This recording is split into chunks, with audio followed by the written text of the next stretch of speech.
Good morning class. आज का topic है हीट कैपेसिटी। हीट कैपेसिटी क्या होती है?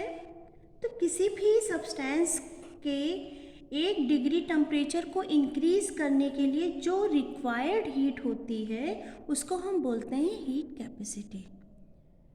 फिर से एक बार रिपीट करती हूँ, किसी भी सब्सटेंस के 1 डिग्री सेल्सियस टेम्परेचर को इंक्रीज करने के लिए जो रिक्वायर्ड हीट होती है वो हमारी हीट कैपेसिटी होती है। जैसा कि मैंने यहाँ लिखा है, the amount of heat required to raise the temperature of the system through 1 degree Celsius is called heat capacity. Suppose ये हमारा सिस्टम है और इस सिस्टम का टेम्परेचर हमें इंक्रीज करना है कितना, 1 डिग्री से। तो हमने क्यों हीट सप्लाई की अपने सिस्टम में? तो हमारा जो सिस्टम है वो 1 डिग्री से इंक्रीज़ हुआ, उसका टेम्परेचर 1 डिग्री से इंक्रीज़ हुआ। तो टेम्परेचर कहाँ से कहाँ इंक्रीज़ हुआ? T1 से T2। तो हम क्या लिख सकते हैं? हीट कैपेसिटी हमारा क्या हो जाएगा? Q upon T2 minus T1। अब इस T2 माइनस T1 को हम क्या लिख सकते हैं? Delta T। अब if del Q is the small amount of heat absorb by the system, मान लो हमने सिस्टम में जो हीट एब्जॉर्ब कराई है वो बहुत स्मॉल अमाउंट में हो, which raise the temperature of the system by a small amount del dt, then the heat capacity of the system is given by. तो क्या हो जाएगा, जब हम किसी सिस्टम में बहुत स्मॉल अमाउंट में हीट को सप्लाई करें और उसका टेम्परेचर भी बहुत स्मॉल सा बढ़ेगा, तो हम उसको कैसे लिख सकते हैं? C is equal to del Q upon del T. अब हमारा ये जो हीट कैपेसिटी होता है ये दो तरह का होता है, CV एंड CP। आइए जानते हैं CV क्या होता है और CP क्या होता है। अब अगर हम बात करें CV मतलब heat capacity at constant volume. CV क्या हुआ? Heat capacity at constant volume. तो एक इसको हम डिनोट करते हैं CV से। According to first law of thermodynamics क्या होता है? हीट किसके इक्वल होता है? इंटरनल एनर्जी एंड किसके होता है? Pressure and volume.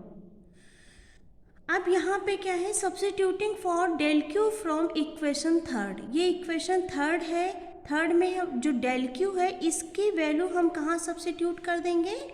हम सब्स्टिट्यूट कर देंगे जो हमारा ये आया था, ये वाला फॉर्मूला दिख रहा है, विजिबल है सबको? ये वाला formula C is equal to del Q upon del T.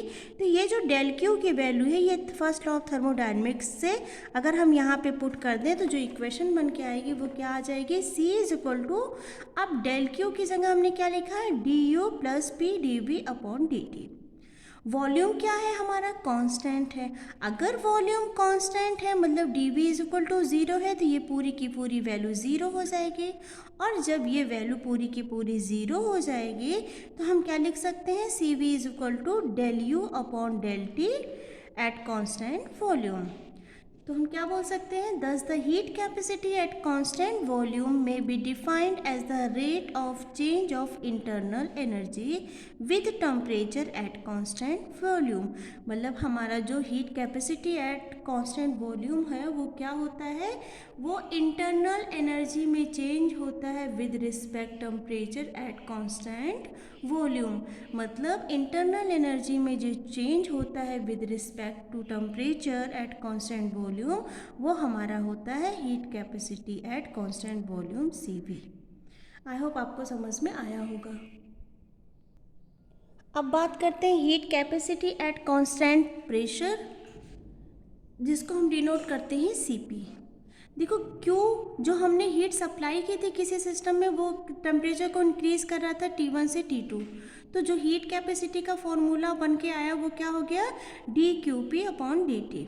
ठीक, अब फर्स्ट लॉ ऑफ थर्मोडायनेमिक्स क्या हो जाएगा? DQ इज इक्वल टू क्या है? PdV plus DE। ठीक, और जो हमारा इंथैल्पी का फॉर्मूला होता है इंथैल्पी, यहाँ से हम DQ की वैल्यू निकाल सकते हैं।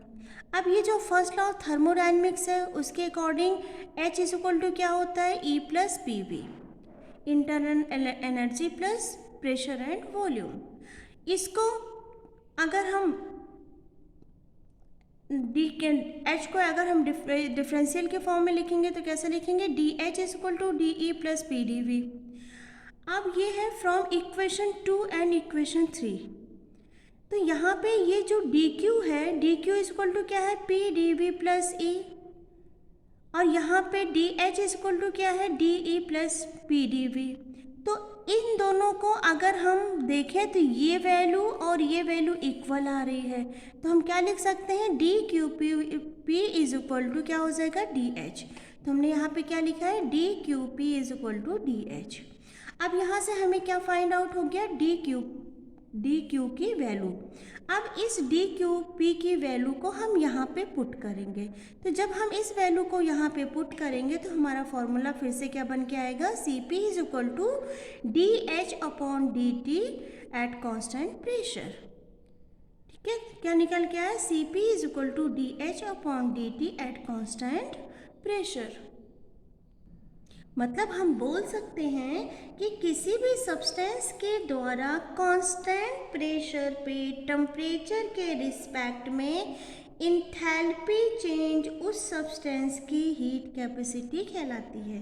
क्या हम बोल सकते हैं, किसी भी सब्सटेंस के द्वारा कांस्टेंट प्रेशर पे टेम्परेचर के रिस्पेक्ट में इंथैल्पी चेंज उसका क्या कहलाता है, heat capacity at constant pressure.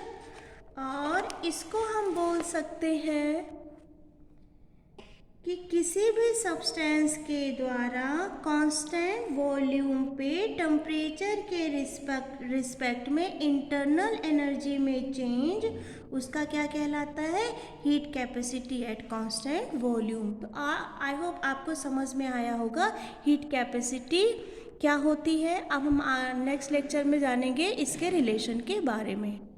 Thank you.